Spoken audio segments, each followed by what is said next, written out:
What is a control panel?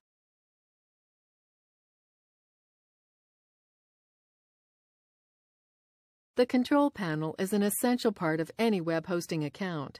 You wouldn't be able to do very much without some sort of control panel, even just a basic one. Among the most widely used web hosting control panels are cPanel, shown here, Parallels Plesk, and DirectAdmin. Some control panels only run on Linux, some are meant for Windows, and some will work with both types of operating system. One important note: just because your computer at home is running Windows doesn't mean you need to find a Windows hosting account. You only need a Windows account if your website requires features that only work on Windows. Otherwise, a Linux account will work just as well, and with very few differences. Most versions of Linux are free, whereas you can't install Windows on a computer unless you pay for a license. Because of this, Windows hosting accounts generally cost a bit more. Here is another control panel, Parallels Plesk.